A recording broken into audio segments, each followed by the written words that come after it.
need to come to training that is in the context of what you're trying to do. Does that make sense? Right? So for some of us, we need to come to all the internet classes. Others of us don't need to come to any of the internet classes. I was telling Lawton this morning, I was just in Stillwater yesterday, and I met individually with each agent in Stillwater, and what came out of that was about 6 different, there were 8 different people, I guess, that I met with, and there were 6 different plans moving forward. One person was going to go down a geographic farm route after we did the numbers of it, and they're like, look, I have the money set aside, that's good. Another person said, no, I'm not going to do that because I don't have the money to do it. I'm not willing to invest the amount of money that it's going to take to do it. One person simply, they found out, they discovered that all they had to do was simply deepen the relationships with the people they already had. She's really good with her core group of people. She stays in contact with them a lot. She doesn't have a game plan to figure out which of the referrals from the core group, if you will, could also be part of her core group. She goes, I need help with that. How do I move people into a deeper thing with me? She says, I've got about 7 people that I talk to all the time. They're massive referral sources. How do I turn those people that they've referred me to into possibly another referral source? What's that game plan look like? So that's all she's going to focus on for 2015, and we're devising a game plan for that. Does that make sense? To try to get everybody to say, okay, here's the math. Now let's break that math down into what we need to do every week, right? And then what I talked to Lon about this morning was that he's going to make an offer to you all that if you want to, every 2 weeks, he'll sit down with you and you can check off on, okay, the goal was for you to do this. Did you do it? How's it working out? What do you need help with? Maybe you guys got to pick up the phone and call me, or maybe Lon goes, wait a minute, I know somebody else that ran into that. Just to try to keep you on the path in the context of your business model. But it starts with having this number, okay? Does everybody have a number? Okay, and as I ran into somebody over the last few days, they said, well, what if I make more than that number? I'm like, look, it's totally acceptable for you to make over that amount of money, right? It's just not acceptable for my business to generate less than this, right? This is just a core business concept, right? It's not really real estate specific at all. It's just, I've got to make X amount of dollars doing this. I have to net X amount of dollars. So does everybody have that number written down? Yes, no, maybe so? Okay. That's where this will start, okay? If you got it in your head, I will ask you to reduce it to paper. So let's say that an agent X, if you will, wants to make $150,000 in net income, okay, that they will pay taxes on. I'm not going to do a tax calculation. We'll be here too long for that. And there's an ice storm coming to Springfield, so I got to get on the highway earlier today than normal. My wife's already texted me, okay? So, here's how we would model this out. My desired profit is $150,000.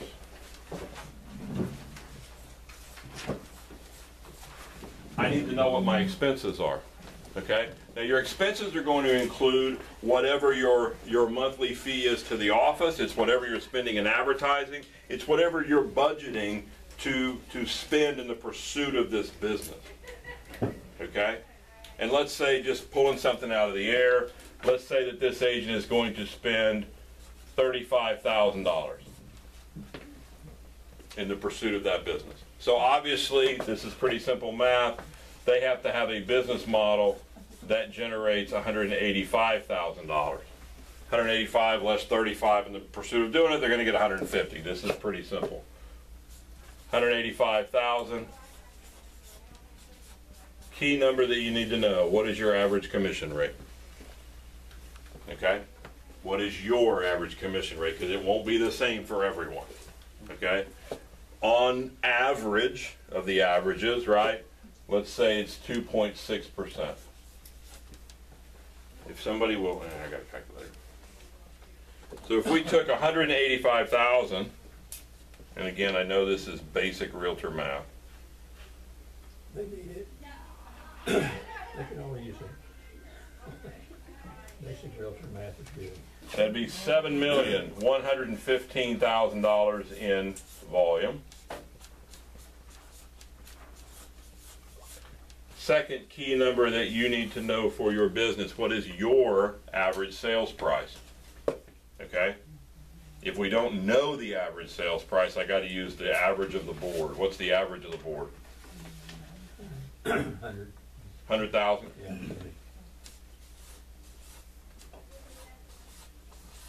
Take 7.1 million and divide it by 100,000, and you're going to come up with 72 transactions by the time you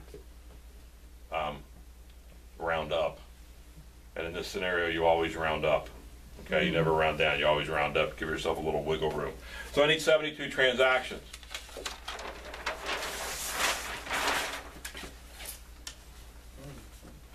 How am I going to find 72 transactions? The first thing you have to go back and do is analyze 2014. The transactions that I did, where did they come from? Okay? And where you start with, obviously, is the network.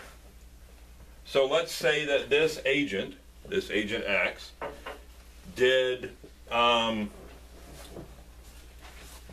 sellers and 5 buyers as a result of their network. Either their network did a deal or they were referred to someone who did a deal. So 15 transactions came from that. Okay? Now this is where we take a sidebar and we start talking about this whole database issue. Okay? And cleaning up your database and finding out how many people you really have. Okay?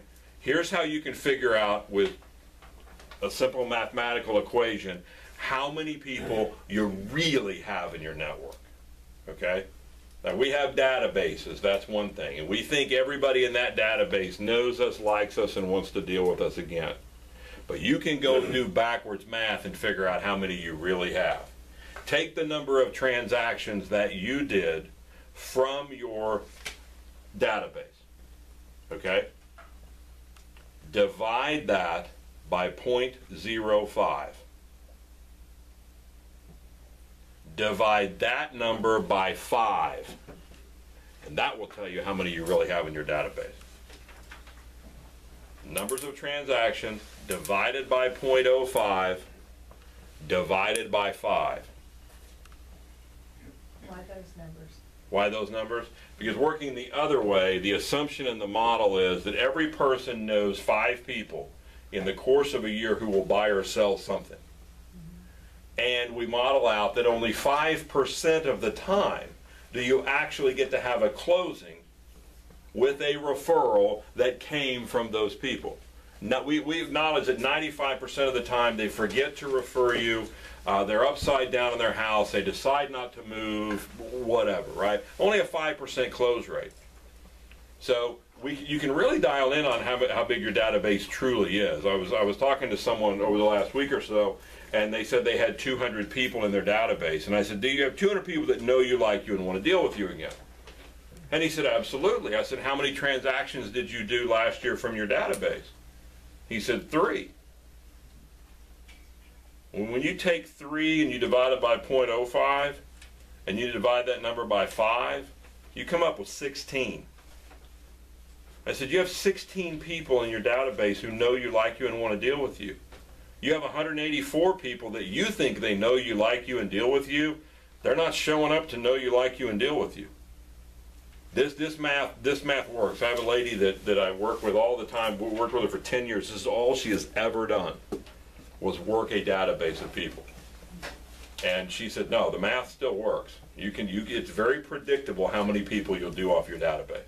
Can you do that for me? It's your 150. 150 times 5. Times 5. Times 0.05. Got it. So 150 times 5 would be what? Somebody in here is really quick in their head, quicker than I am, I know. So if we have a database of 150 people, times 5, times 0.05, you should do 37.5 transactions off of a database of 150 people. If you have a very robust, very vibrant, very value-driven contact system for them. Okay?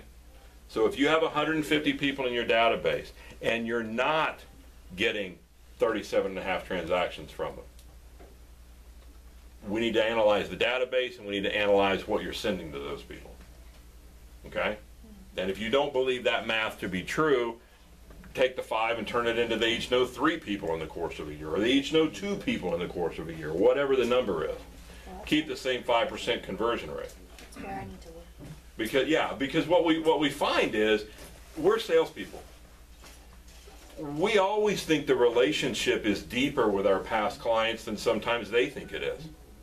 Right? We always think they're referring us to everybody. Yes? That, I was halfway listening. That 105, or that 150, that's a database. That's not your A's and B's.